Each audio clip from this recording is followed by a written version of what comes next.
Our first stop is Union City and Discovery Park of America. Now that's a fun place to visit any time of the year, but we were there recently to explore a mission of saving a pioneer village. It's a project that requires unique talents of a team of top-notch preservationists.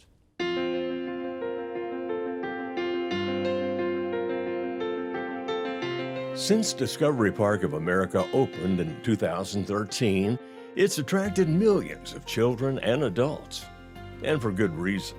With dazzling exhibits and interactive hands-on experiences, it's a first-class destination for entertainment and education. A place to be inspired by science, technology, and of course, history. An important historical component is here by the park's North Lake. It's called the Settlement, a collection of 13 hand-hewed log buildings from the 19th century, all donated by families from the area. Scott Williams, the park's president and CEO, showed me around. Of course, the centerpiece is a statue of David Crockett. David Crockett settled here in 1822. He was one of the first settlers here and one of the first hunters around nearby Reelfoot Lake. And so we tell a little bit of the David Crockett story here as well.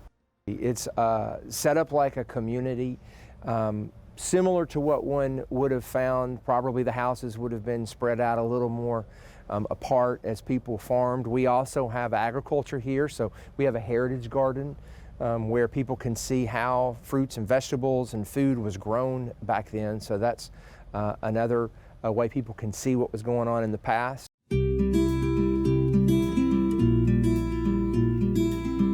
But after nearly a decade of life at the park, the logs are definitely showing their age, mostly due to water damage. Damage that threatens both structural integrity and safety. We sought out a lot of different people to talk to about what we should do, and we settled with Leatherwood because they seemed to get what we were all about. Of course, they were Tennesseans, which is a great thing for us.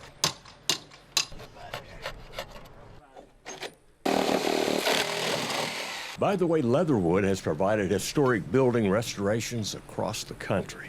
The man in charge is company president Vic Hood. No two projects are alike, and we really are faced with doing something new all the time. And that's a part of the enjoyment of what we do. We're taking out the daubing and chinking in the buildings, and we're trying to find areas that are decayed, what's decayed and what's not. And we're discovering quite a bit more decay than we anticipated. Most everything we've run into is related to water. And so that's been our main culprit in this case. This is a painstaking months-long project that'll cost the park about $500,000. A lot of expense, a lot of very hard work just to save a bunch of old logs. But when you're preserving a valuable piece of Tennessee history, it's all worthwhile. Absolutely. We cannot forget our history. History is crucial to our future. And so as much as we and everybody else in Tennessee can help contribute to taking care of history, that's a great thing. The Leatherwood team started with the two smallest structures, a hog barn and smokehouse, then moved on to larger buildings. This is a dog trot log house. They call it the Davy Crockett house. And we had to disassemble the second story because it had shifted to one side, and it was causing water to cascade down the side of the building. And as that water cascaded down, it was causing decay. A lot of those replacement logs came from this neglected 1800s house in Franklin. Each one carefully removed before transporting it to the Union City site. Along the way, Vic's discovered a number of problems due to a structure's original construction. No one said all settlers were expert craftsmen. They've cobbled that together, and they did it on top of a log that they put in upside down. This is a half dovetail notch, but it's supposed to drain water, not catch it. So water hits there and it goes into the log that way. And if it flipped over, it wouldn't do that.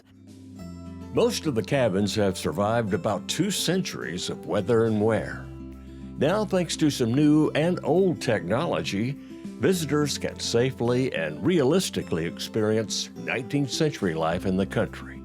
Our objective here with this project is that the settlement will be around 10, 20, 30 years in the future, so that children and adults who visit here will be able to see how things were done in the past, how people lived, how they built their cabins, how their food was preserved. We tell all those stories here at Discovery Park.